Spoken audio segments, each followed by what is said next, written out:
Hello বন্ধুরা, আমি তন্দ্রা। আমি আজ তোমাদের পঞ্চম শ্রেণীর বাংলা পাঠ্য বইয়ের পাখির কাছে ফুলের কাছে কবিতাটির সমস্ত প্রশ্ন উত্তর নিয়ে আলোচনা করব। তার আগে আমার চ্যানেলকে অবশ্যই লাইক, কমেন্ট ও শেয়ার করো ও আমার চ্যানেলকে অবশ্যই সাবস্ক্রাইব করো, যাতে আমার চ্যানেলের সমস্ত ভিডিওগুলি সবার আগে পেতে পারো। আচ্ছা দেখো, পাখির কাছে ফুলের কাছে কবিতাটি কার লেখা? কবিতাটি আল মাহমুদের লেখা। একের দাগে কী আছে দেখো, ঠিক শব্দটি বা শব্দগুলি বেছে নিয়ে বাক্যটি আবার লেখো। একের দাগে কী আছে দেখো, জোনাকি এক ধরনের পাখি, মাছ, পোকা না খেলনা? কী হবে? পোকা। দুইয়ের দাগে কী আছে দেখো, মোড় বলতে বোঝানো হয় গোল, বাঁক, যোগ না চওড়া? কী হবে? বাঁক। তিনের দাগে কী আছে দেখো, দরবার শব্দটির অর্থ হলো দরজা, সভা, দরগা না দোকান? উত্তর কী হবে? সভা। চারের দাগে কী আছে দেখো, প্রকৃতির সুন্দর চেহারা যে অংশটিতে ফুটে উঠেছে সেটি হলো কাব্য হবে মোড় ফিরেছি, কালো জল না ডাবের মতো চাঁদ উঠেছে? কী হবে? ডাবের মতো চাঁদ উঠেছে। দুইয়ের দাগে কী আছে দেখো, কয়ের সঙ্গে খ স্তম্ভ মিলিয়ে রেখো। ক স্তম্ভে কী আছে দেখো, চাঁদ। চাঁদের সাথে কী হবে? শশী। ঠান্ডা, ঠান্ডার সাথে কী হবে? শীতল। পাহাড়, পাহাড়ের সাথে কী হবে? গিরি। জোনাকি, জোনাকির সাথে কী হবে? খদ্দর। দিঘি, দিঘির সাথে কী হবে? জলাশয় বা দীর্ঘিকা। জল, জলের সাথে কী হবে? নীর। ফুল, ফুলের সাথে কী হবে? পুষ্প। তিনের দাগে কী আছে দেখো, শব্দঝুড়ি থেকে নিয়ে বিশেষ্য ও বিশেষণ আলাদা করে লেখো। দেখো এখানে তোমাদের অ্যান্সার বক্সে দিয়ে দিয়েছে অনেকগুলো শব্দ, সেগুলোর থেকে কোনগুলো বিশেষ্য কোনগুলো বিশেষণ তোমাদেরকে বিশেষ্য বিশেষণের বক্সে আলাদা করে লিখতে হবে। দেখো বিশেষ্য বক্সে কী হবে? চাঁদ, শহর, দরগাতলা, জোনাকি, কলরব। আর বিশেষণে কী হবে দেখো, ঠান্ডা, লাল, মস্ত, গোলগাল, উটকো। চারের একের দাগে কী আছে দেখো, থরথর শব্দের র বর্ণটি দুবার রয়েছে, এরকম ল বর্ণটি দুবার আছে এমন 5টি শব্দ লেখো। যেমন একটা করে দিয়েছে টলটল, এমন 5টা শব্দ আমাদেরকে লিখতে হবে যার মধ্যে ল অক্ষরটা দুবার আসছে। যেমন কি লিখেছি দেখো, থল থল, জল জল, কল কল, ছল ছল, গল গল। তোমরা অন্য শব্দও লিখতে পারো। চারের দুইয়ের দাগে কী আছে দেখো, কাছে শব্দটিকে নিকটে এবং দেখা করা এই দুই অর্থে ব্যবহার করে দুটি বাক্য লেখো। দেখো কাছে দিয়ে কি লিখেছি? নিকটে। নিকটে দিয়ে বাক্য রচনা কি লিখেছি? গঙ্গা নদী আমাদের বাড়ির খুব কাছে। আর কাছে দিয়ে আর একটা কী লিখতে বলেছে? দেখা করা। দেখা করা অর্থে কী লিখেছি দেখো, কাল সীমা দিদি এসেছিল আমার মায়ের কাছে, অর্থাৎ মায়ের সাথে দেখা করতে। পাঁচের দাগে কী আছে দেখো, ক্রিয়ার নিচে দাগ দাও। পাঁচের একের দাগে কী আছে দেখো, ছিটকিনিটি আস্তে খুলে পেরিয়ে গেলাম ঘর। এখানে ক্রিয়া কি? খুলে ও গেলাম। পাঁচের দুইয়ের দাগে কী আছে দেখো, নারকোলের ওই লম্বা মাথায় হঠাৎ দেখি কাল। কী হবে? ক্রিয়া দেখি। পাঁচের তিনের দাগে কী আছে দেখো, এসো আমরা সবাই না ঘুমানোর দল। এখানে কী হবে? ক্রিয়া এসো। পাঁচের চারের দাগে কী আছে দেখো, কাব্য হবে জুল্ল কলরব। এখানে ক্রিয়া কি? হবে ও জুড়ল। পাঁচের দাগে কী আছে দেখো, পাখির কাছে ফুলের কাছে মনের কথা কই। এখানে ক্রিয়া কি হবে? কই। আচ্ছা, ছয়ের দাগে কী আছে দেখো, অর্থ লেখো। প্রথমে কী আছে দেখো, ঝিম ধরা। ঝিম ধরার অর্থ কী হবে? অবসন্ন। তারপরে কী আছে? উটকো। উটকোর অর্থ কী হবে? অপরিচিত। তারপরে কী আছে? দরবার। দরবারের অর্থ কী? সভা। তারপরে কী আছে? কলরব। কলরবের অর্থ কী? কোলাহল। তারপরে কী আছে? মিনার। মিনারের অর্থ কী? সৌধ। সাতের দাগে কী আছে দেখো, সমার্থক শব্দ। চাঁদ। চাঁদ দিয়ে সমার্থক শব্দ কী হবে? শশী, ইন্দু, চন্দ্র, সুধাকর। তারপরে কী আছে? পাখি। পাখি দিয়ে কী হবে দেখো, পক্ষী, খগ, খেচর। তারপরে কী আছে? ফুল। ফুল দিয়ে কী হবে দেখো, সুমন, পুষ্প, প্রসূন।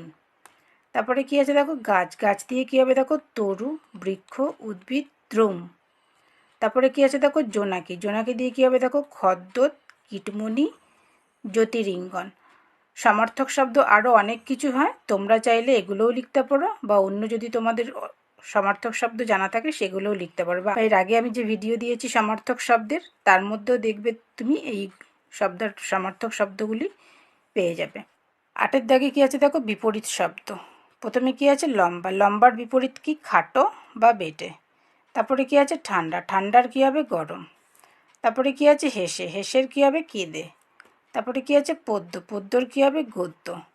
তারপরে কি আছে মস্ত, মস্তর কি হবে ক্ষুদ্র। ৯ একের দাগে কি আছে দেখো, কবি আল মাহমুদ কোন দেশের মানুষ। উত্তর কি হবে দেখো, কবি আল মাহমুদ বাংলাদেশের কুমিল্লার মানুষ। ৯ দুইয়ের দাগে কি আছে দেখো, তিনি কোন বিখ্যাত আন্দোলনে সামিল হয়েছিলেন।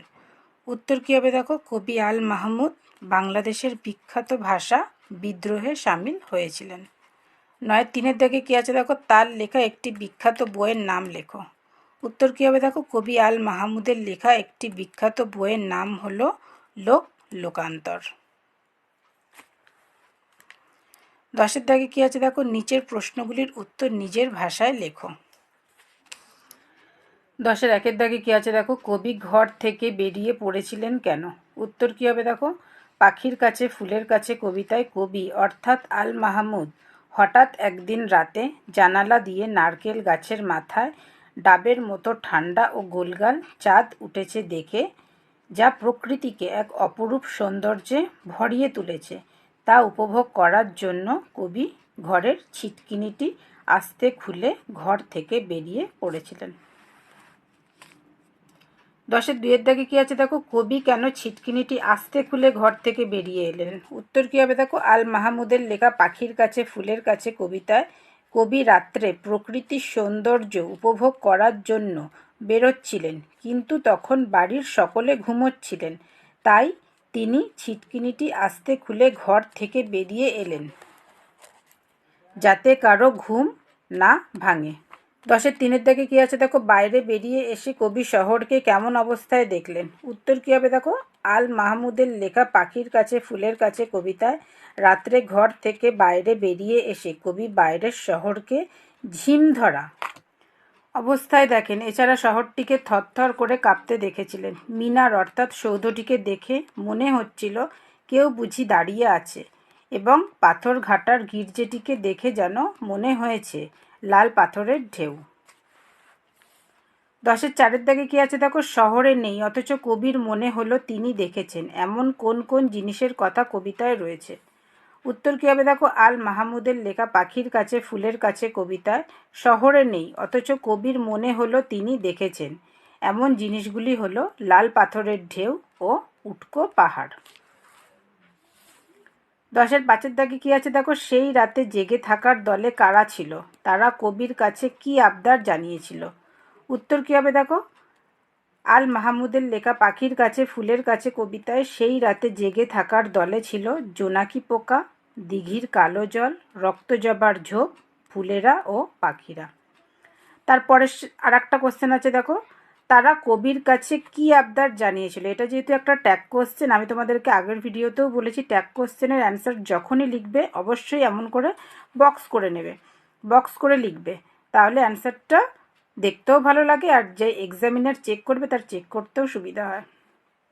উত্তরটা কী হবে দেখো, তারা অর্থাৎ সেই রাতে যারা জেগেছিল তারা সকলে কবির কাছে আবদার জানিয়েছিল যে রক্তজবার ঝোপের কাছে আজ রাত্রে যে কাব্য সভা হবে সেই সভাতে কবি যেন তাদের কবিতা বলে শোনান।